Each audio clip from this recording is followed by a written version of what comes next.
Hi guys, it's Simon from Tech My Life Video, and just a follow-up video to my video last week with some predictions of the Mac media event. Well, we've had that media event now, and we have a whole new range of iPods, Apple TV and iTunes have all been updated, so, well, except for the Classic.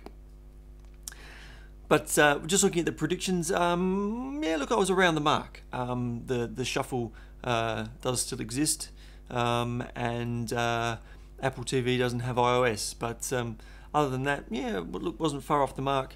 So let's have a look at the Apple website, and we can browse some of these new products. If you jump across to the Apple website, you'll see that they have a range of new lovely promotional banners for their new products. The iPod Touch, the iPod Nano, Apple TV, Apple TV, and of course iTunes 10. We'll jump into the iPods and have a quick look at the product line that's available. So first we have the iPod Shuffle. Now I was thinking they might scrap this device with the Nano being so small, but what they've really done is with introducing a screen into the Nano, they've kept this one at a low price point, and they've reintroduced buttons. Now I always thought getting rid of all the buttons was a bit a bit too futuristic. People like, I think, the buttons to interact with. So this device is very small. It's about 2 centimeters squared. Cubed, squared. 2 centimeters by 2 centimeters. Now in Australia it is $69 as a recommended retail price, which is basically what you'll pay. Every now and again you might get $1 or $2 off, but really that's what you're going to pay. For the Shuffle, if you want to check out the tech specs, you can do that on the website. All that information is there for you. It's a 2 gigabyte device, so you're going to be able to fit plenty of songs on there. 15 hours of audio playback, so it's a pretty good device for the money. Jumping across to the Nano, look, this is basically what I and a lot of other people predicted. It's gone to the little square screen, similar to the iPhone. You can flick through on the screen. Look, I think it looks fantastic. I've used a click wheel on a couple of Nanos, and to be honest, after using the iPhone, they drive me mental. You just want to get a hammer and smash the thing. So I think this is the best move possible. And look, yeah, being able to see what you're playing and feel what you're playing, basically, with scrolling through songs and so forth. Great idea.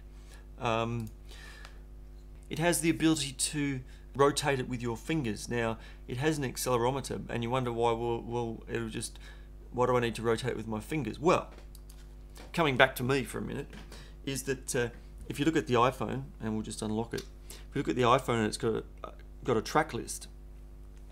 If you tip it upside down, it's upside down.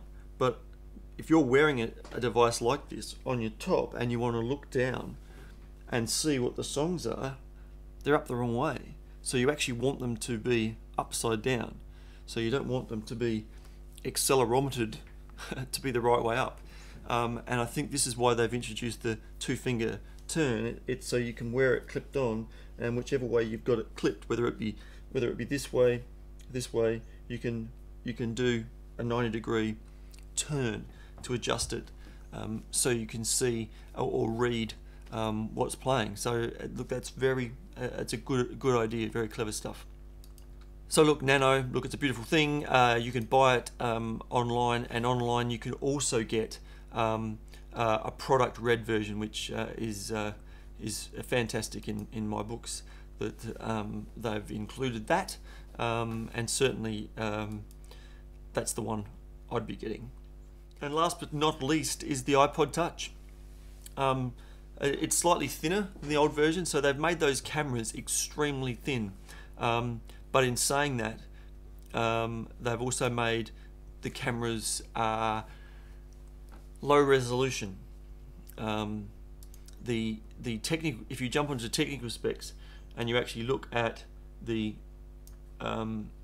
video camera, so we've got a video camera records HD 720p up to 30 frames per second with audio, still photos 960 by 720 with back camera, and VGA quality photos and video at 30 frames a second from the front camera. So clearly the front camera is again not even HD, and the back camera is not even taking 1 megapixel photos. Now Steve, in the press conference or the media event, really kind of skirted around this. He didn't brag about the quality of the camera in this device. I think purely because of the thickness of the device. You cannot have a sensor in the camera that is megapixels, 5 or 8 or 3 even, but this is definitely a 0.7 or a 0.6 something megapixel camera. There's been some dispute of that, but it is definitely not a 5 megapixel camera. It is yes. So look, quality. Look, for on screen, that's okay. For printing, look, probably not all that fantastic. And again, Steve didn't go on about the photos as he did with the iPhone, saying, you know, megapixels isn't everything.